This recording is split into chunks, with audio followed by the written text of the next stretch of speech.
I still feel the burn of everyone's eyes on me as I stood frozen in the middle of our open office.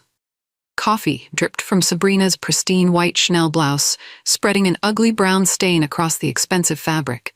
Her scream pierced the silence, making heads snap up from computer screens. The office went so quiet you could hear the air conditioning humming overhead. "You clumsy, pathetic excuse for an employee," she shouted, her face twisted with rage. "This blouse costs more than you make in a week. Do you have any idea what you've done?" My hands trembled as I tried to offer her napkins.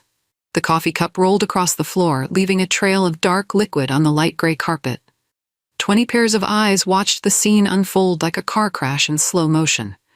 "I'm so sorry, it was an accident." My voice sounded small, even to my own ears. "An accident?" Sabrina cut me off, her voice dripping with venom. "Like your entire career here? Like the Hartwell presentation you butchered last month? This is the final straw, Meryl." Our HR director, Dana, stood nearby, arms crossed, watching silently as Sabrina delivered the final blow. "You're fired. Pack your things and be out in 30 minutes. I want your key card on my desk." The office went deadly quiet. My team members' faces showed shock and horror as I walked to my desk, legs wobbly. 11 years at Parker Media wiped away because of spilled coffee. 11 years of dedication, late nights, and successful campaigns, gone in an instant. As I packed my personal items into a cardboard box, my family photos, my plant, the award I'd won last year, I caught Sabrina's smug smile from across the room. She stood in her office doorway, arms crossed, watching me like a predator savoring its kill. That's when something inside me hardened. "She'll regret this," I whispered, just loud enough for my closest coworker to hear. 3 months before the coffee incident, I was waiting in the lobby to welcome our new creative director. Everyone buzzed with excitement. Parker Media had poached a rising star from a competitor. The elevator doors opened with a soft ding, and my heart skipped a beat. Sabrina Chen stepped out, looking polished in a tailored navy suit that probably cost more than my monthly rent. "Meryl Matthews," she squealed, arms outstretched, designer bracelets jingling. "It's been forever. Look at you." My stomach tightened. We had attended the same marketing program years ago. Back then, she was just another student struggling to keep up with assignments, always borrowing my notes before exams. Now she was my new boss. How had that happened? Her hug felt stiff, her expensive perfume almost choking me, but her smile dazzled as she introduced herself to the gathering employees. Her voice carried across the marble lobby, commanding attention without effort. "Meryl and I go way back," she announced, one arm draped around my shoulders. "I'm so excited to work with such a talented old friend. We're going to create magic together." Everyone clapped. My team looked impressed. Their usually quiet manager knew the glamorous new executive. If only they knew the truth about our past friendship. The moment I turned to lead her to the conference room, her smile vanished like a switch had been flipped. I caught her reflection in the glass doors, cold eyes, tight lips, a completely different person.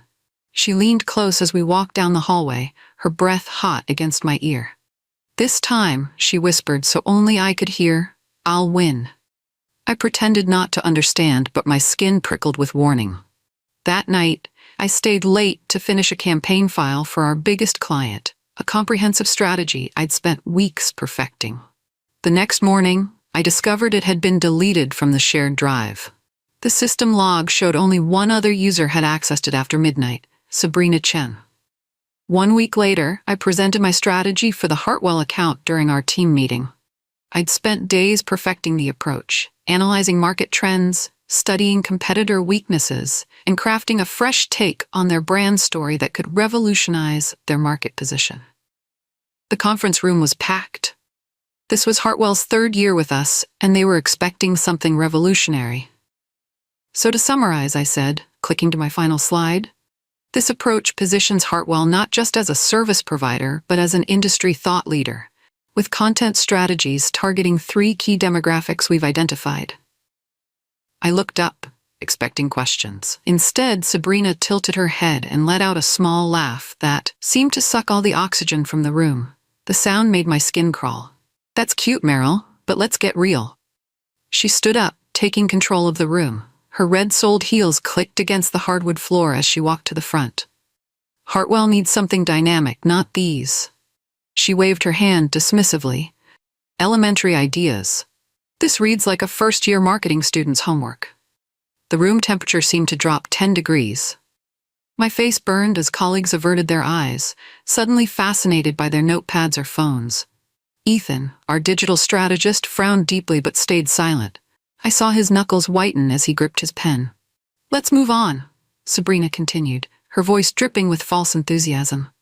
"I have some concepts I'd like to explore instead, something with actual potential."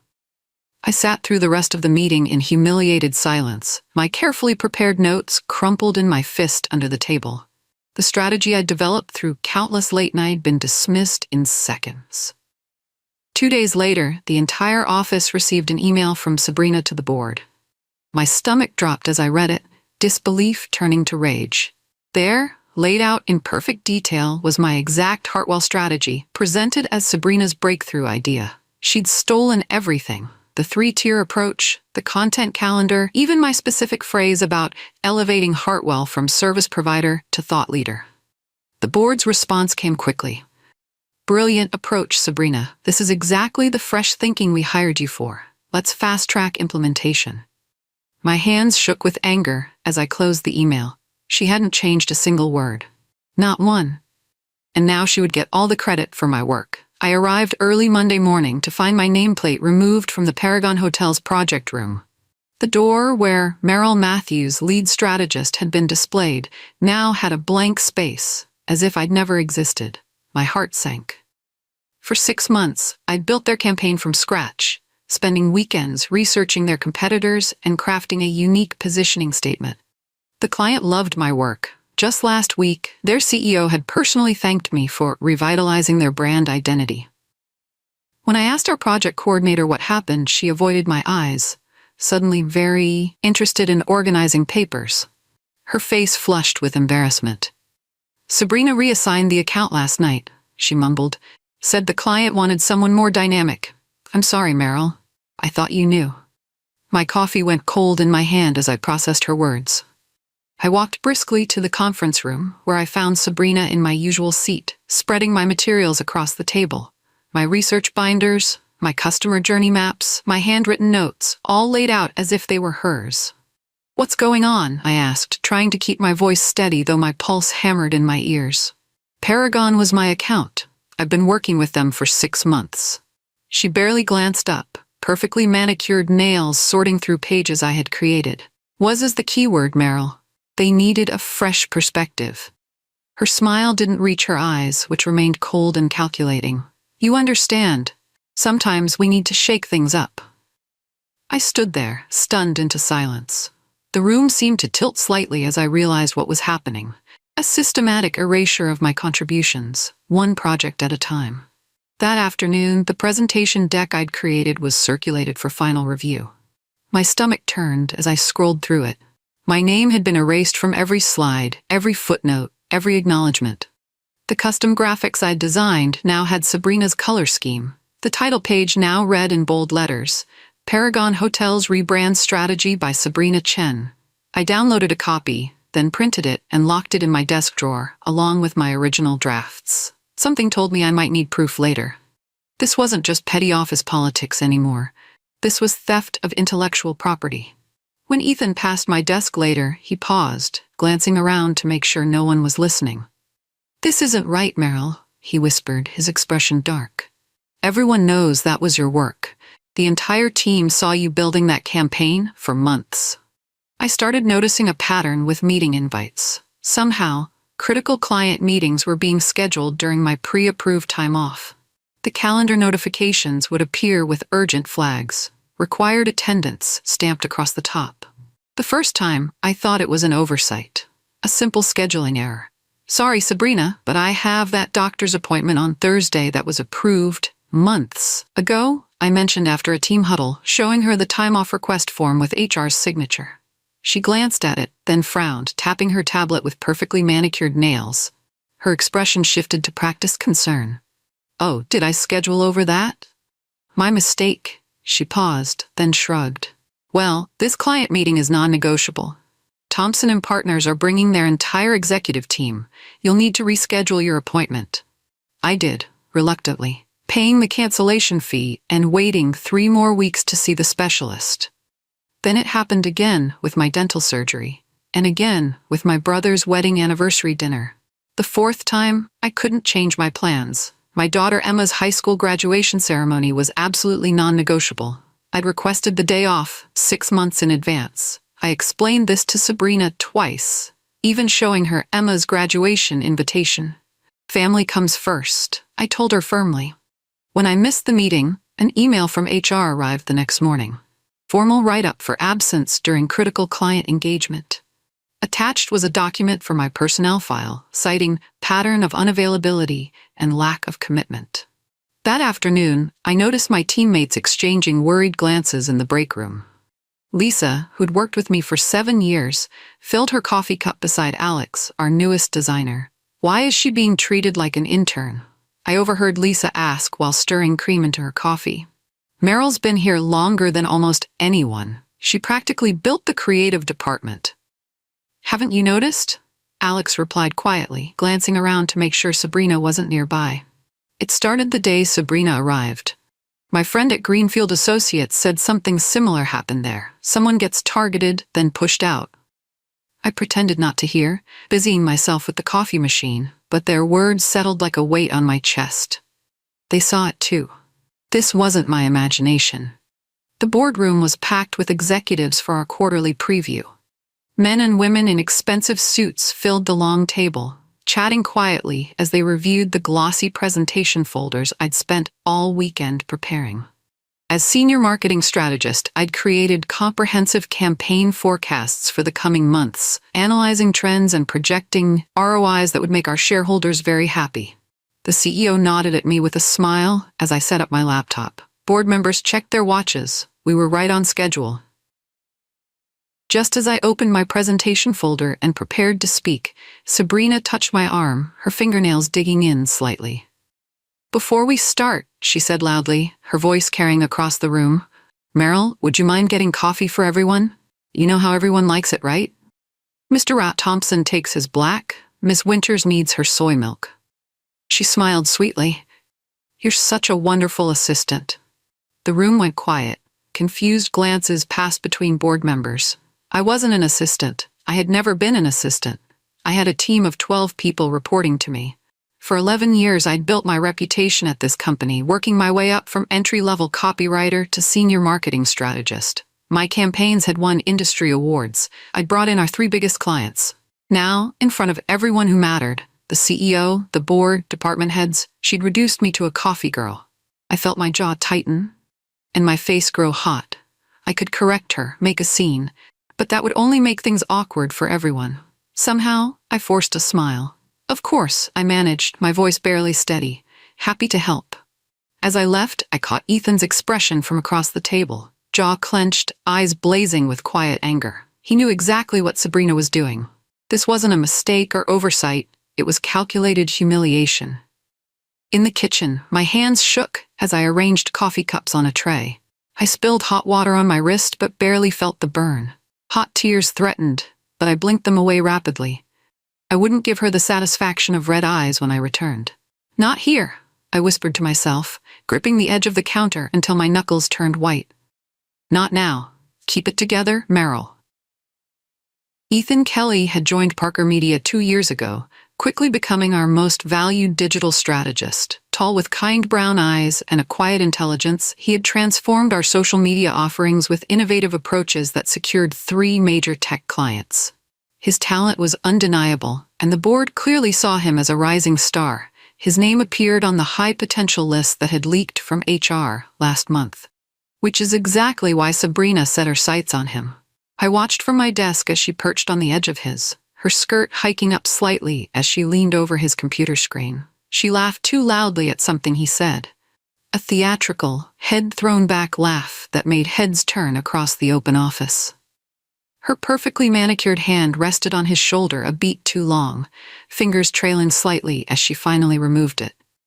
"The client absolutely loved your social strategy," she gushed, voice pitched just loud enough for nearby desks to hear. Those engagement metrics were extraordinary. We should discuss your approach over drinks tonight. I know this perfect little speakeasy downtown. Ethan shifted uncomfortably in his chair, putting subtle distance between them. His expression remained professionally pleasant, but I recognized his discomfort in the way he straightened papers on his desk, a nervous habit I'd noticed in client meetings. Thanks, but I've got deadlines for the Macmillan project, he replied, eyes fixed on his monitor. Maybe another time. Later that afternoon, he stopped by my desk with a question about campaign analytics. After discussing work, he lowered his voice. Is it just me, or is Sabrina extremely obvious? I finished for him, raising an eyebrow. Yes, everyone's noticed. We both laughed, the sound genuine and unexpected. It was the first real laugh I'd had in weeks, a momentary break in the cloud of anxiety that had followed me since Sabrina's arrival. Watch yourself, I warned him, sobering. Stay professional. Document everything, every email, every request. Trust me on this. He nodded seriously, his expression telling me he understood the gravity of my warning. I always do. I learned that lesson early in my career. From across the office, Sabrina watched us through the glass wall of her office.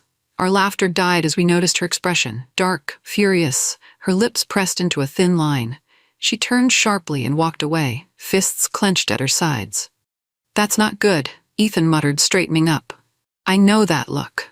I felt a chill run down my spine. No, it's not. Be careful, Ethan. You're on her radar now. The budget cut started small, almost imperceptible. First, my request for an additional designer was denied, despite our team's increased workload. Then my travel to the Chicago client meeting was deemed unnecessary, even though I had established the relationship with that client 3 years ago. We need to be cost-conscious in today's market, Sabrina explained sweetly during our team meeting, not quite meeting my eyes as she reviewed the amended departmental budget. She clicked through slides of pie charts and bar graphs that somehow never quite added up. Everyone needs to tighten their belts. But when the quarterly budget was finally shared company-wide, I discovered my entire department's resources had been slashed by 40%. Nearly half our operating funds. The color-coded spreadsheet showed dramatic red decreases across every project I managed. Meanwhile, Sabrina's pet projects had received increased funding, her initiatives glowing green with generous plus signs. This must be a mistake, I told my team, trying to keep the panic from my voice. We had deliverables due for 5 major clients within the month. I'll talk to finance. But finance confirmed the numbers were correct and approved by upper management, meaning Sabrina. I started staying late every night, sometimes until 2 a.m., trying to deliver the same quality with fewer resources.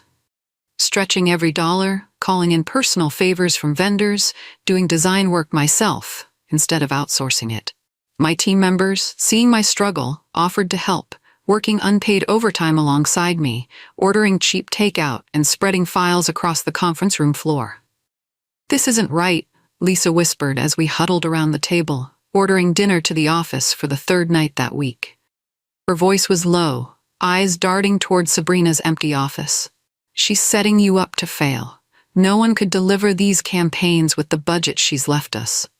At midnight, as I was finally packing up to head home, an email notification lit up my phone.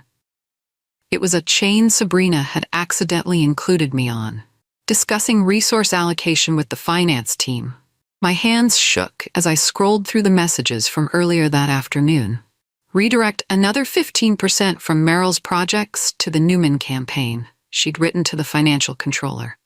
If her team can't deliver on their commitments with the adjusted resources, we'll have cause for restructuring the department completely. The pattern was clear now. This wasn't just sabotage, it was elimination.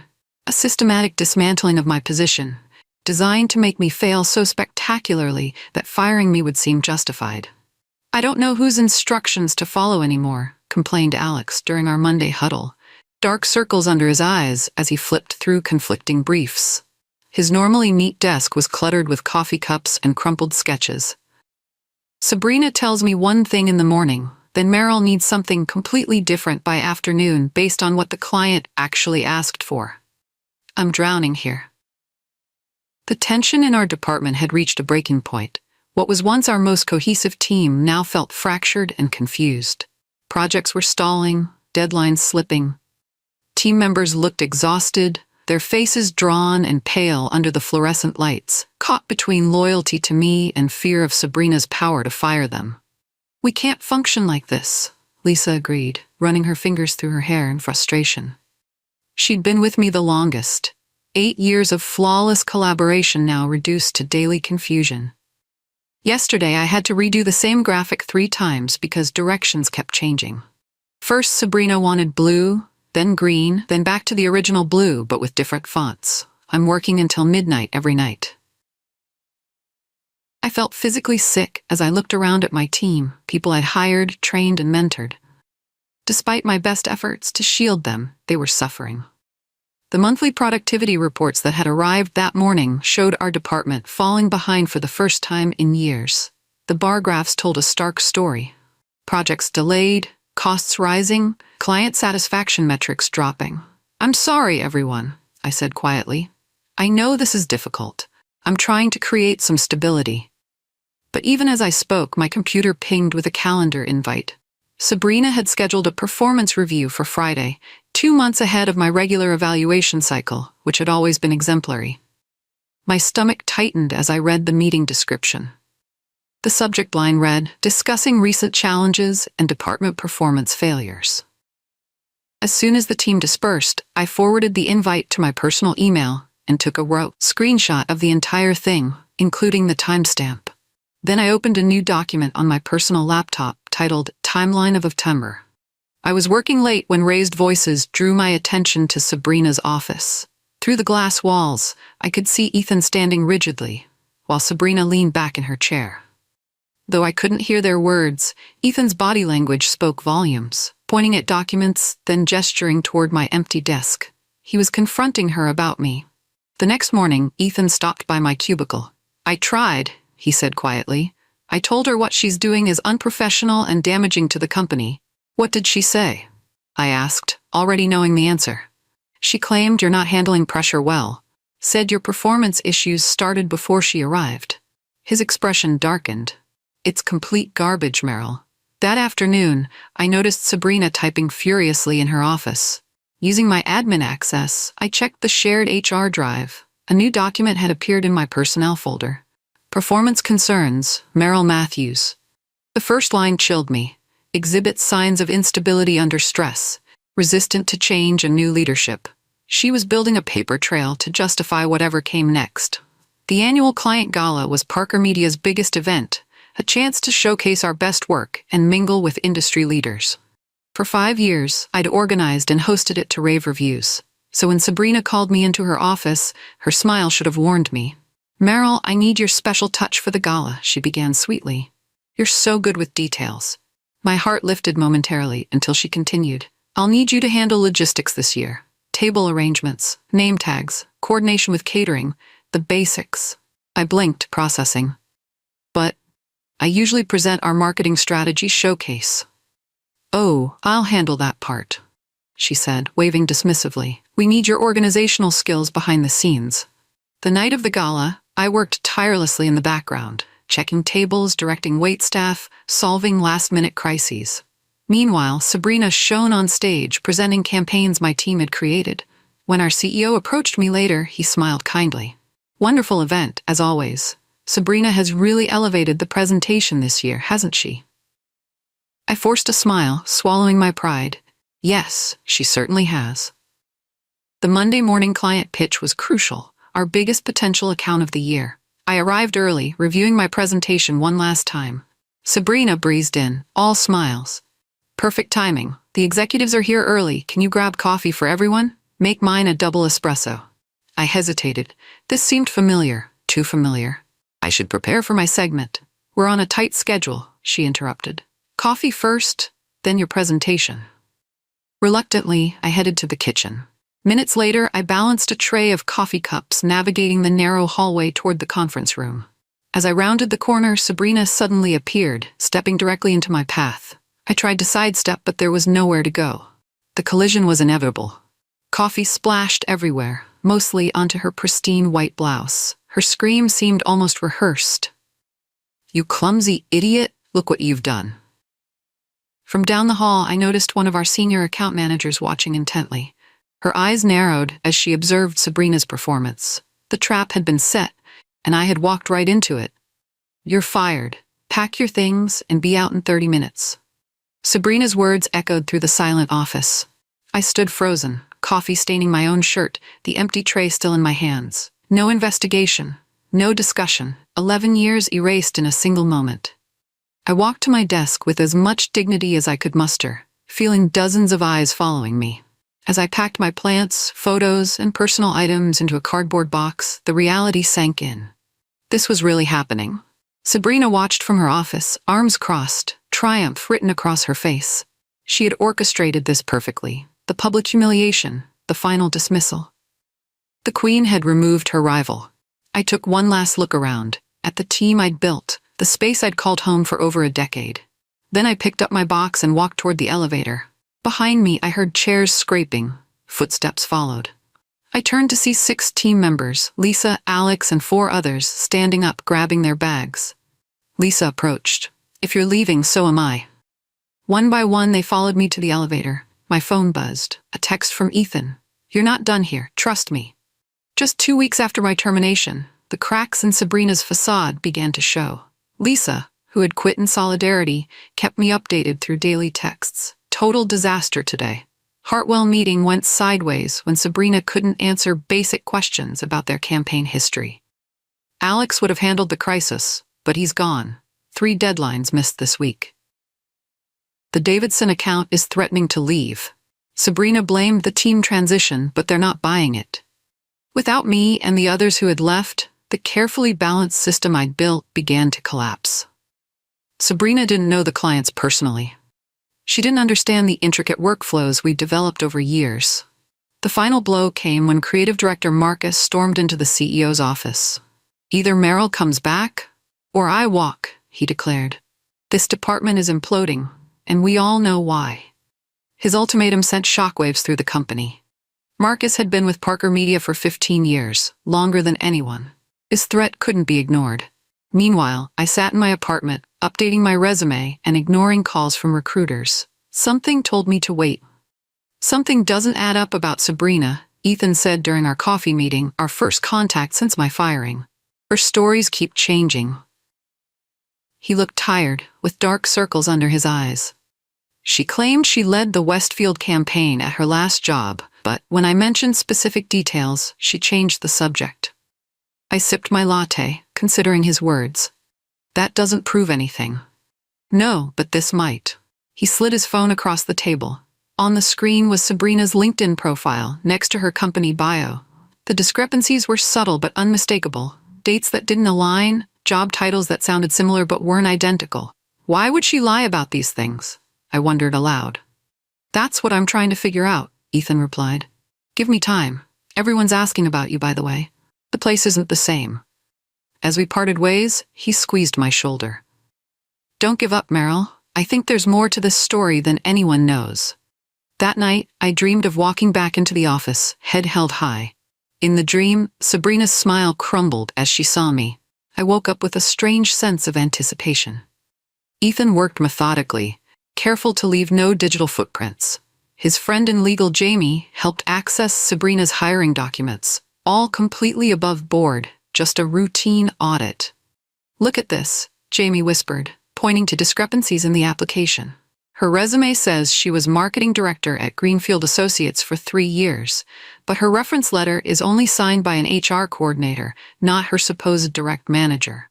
Ethan dug deeper. Sabrina's resume claimed a master's degree from Stanford, but the dates overlapped with her supposed employment at a firm in New York. Physically impossible. Most damning of all, her actual experience wasn't in strategy or creative direction. It was primarily administrative assistant roles, rebranded with impressive-sounding titles. "She's a complete fraud," Jamie concluded. The question remained, how had she gotten past HR's screening? The answer came when they checked her personal references. One name stood out, board member Victor Chen, Sabrina's uncle. The next morning, Ethan requested a meeting with the entire board. "I have information critical to the company's integrity," his email stated. "And a question. Why did we lose our best strategist to protect a fraud? The emergency board meeting lasted 3 hours. Ethan presented his evidence methodically: falsified credentials, manufactured experience, nepotism in hiring. When confronted with specific campaign questions, she deflects, he explained, because she's never actually led these initiatives. The board members exchanged troubled glances. CEO Richard Thompson looked particularly grim. "This explains the client complaints," he said quietly. "We've lost 2 major accounts this month." Victor Chen sat silent, his face ashen. When directly questioned about fast-tracking his niece's application, he finally admitted the truth. "She needed a chance. I never thought it would go this far."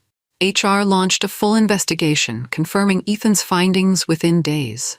Sabrina's degree was uncompleted. Her references couldn't verify her supposed leadership roles. Her portfolio contained work she hadn't created. The board's decision was unanimous. Sabrina would be removed immediately. As the meeting concluded, Board Chair Eleanor Freeman made one final statement: "We need Meryl back, now." No one disagreed. I was deadheading roses in my small garden when my phone rang. Unknown number. I almost didn't answer. "Meryl Matthews speaking."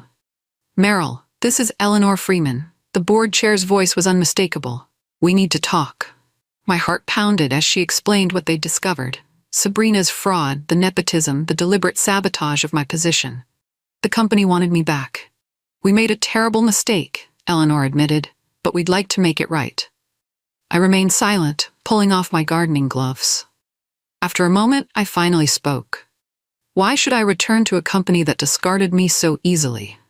Eleanor's response was immediate.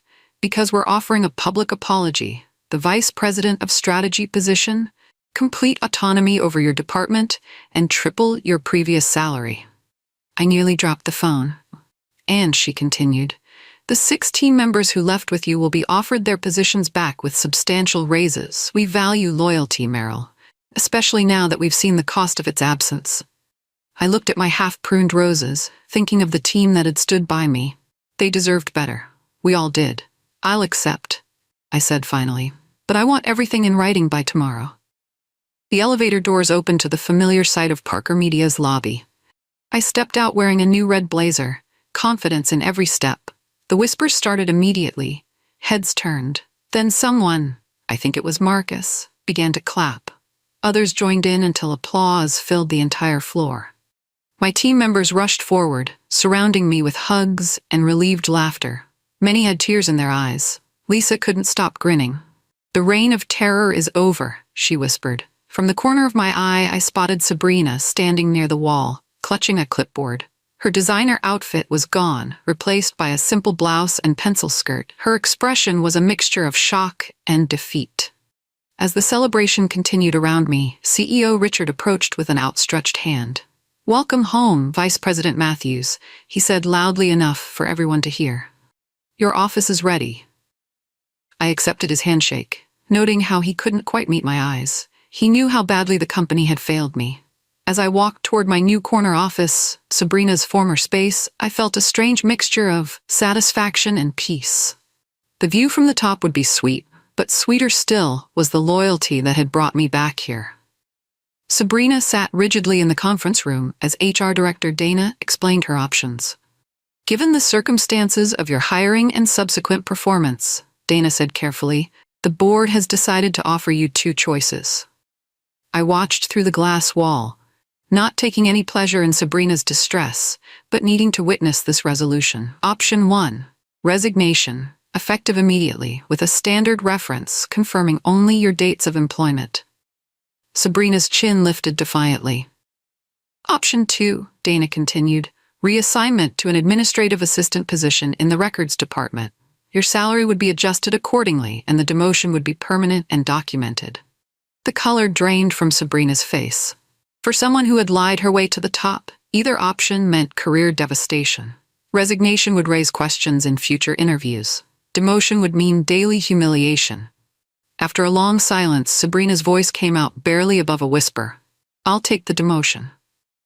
As she left the conference room, our eyes met briefly. The pride that had fueled her vendetta against me had crumbled, leaving nothing but hollow defeat. I didn't smile. I didn't need to. We both knew who had truly won. My first task as VP of Strategy was rebuilding the department Sabrina had torn apart. I rehired my team with improved titles and salaries, then implemented the collaborative structure I'd always envisioned. No more siloed information, I explained during our first meeting. Knowledge is shared. Credit is given where it's due. We succeed together or not at all. The relief on everyone's faces was palpable. The fear that had permeated the office under Sabrina's leadership melted away. Within weeks, our productivity soared. 2 lost clients returned after hearing of the changes. My team worked with renewed energy and trust. Trust in each other, trust in me, trust in the future we were building. One afternoon, Ethan knocked on my office door with news. "I've been offered the director position for our New York expansion," he said, looking both proud and conflicted. "They want me to build the digital team there from the ground up." My heart sank, though I kept my expression neutral. Ethan had become more than a colleague during our shared ordeal. "That's amazing," I said sincerely. "You deserve it." He nodded but hesitated in the doorway. "I haven't accepted yet." I told them I needed time to think. I stepped into the elevator, arms full of presentation materials. Just as the doors began to close, a hand shot out to stop them. Sabrina slipped inside, eyes downcast. For 3 floors, we rode in awkward silence. She looked different now, the designer clothes and perfect makeup replaced by a simpler style. The clipboard she clutched had Records Department printed on the back. Just before the 6th floor, she hit the stop button. The elevator jolted to a halt. "I lost everything," she whispered, voice cracking. "My reputation, my career path, my family's respect, all because I was trying to be you." I stared at her, confused. "Back in marketing school," she continued, "everyone talked about Meryl Matthews, the quiet genius, the natural strategist. I spent years trying to compete with your shadow." Tears streaked her makeup. "I thought if I could just replace you, I'd finally prove myself." As she reached for the button to restart the elevator, I touched her arm. "I never wanted your war, Sabrina. You declared it alone." I paused, then added softly, "I hope you've learned from this. I hold no grudge against you." The doors opened, and we went our separate ways. Ethan accepted the New York position. His last day arrived too quickly, marked by a department lunch where everyone shared stories and well wishes. Afterward, we walked to a nearby cafe, our own private goodbye. "Parker Media won't be the same without you," I admitted as we claimed a corner table. He smiled, stirring his coffee thoughtfully. "They have you. That's what matters most." We talked about his plans for the New York office, my vision for the restructured department, professional topics that safely avoided the unspoken connection between us. As we prepared to leave, he handed me a sealed envelope. "Don't read this until tomorrow," he instructed. "After I'm gone." I nodded, slipping it into my purse. We hugged briefly in front of the cafe, the embrace lasting just a moment too long to be purely professional. "Thank you," I said simply, "for everything." He smiled one last time. "You never needed anyone to save you, Meryl. You saved yourself." I watched him walk away, the envelope weighing heavily in my purse. Whatever it contained would have to wait, as promised. That night, I dreamed of New York skyscrapers and missed opportunities. 6 months after my return, Parker Media was transformed. My team flourished under the new structure.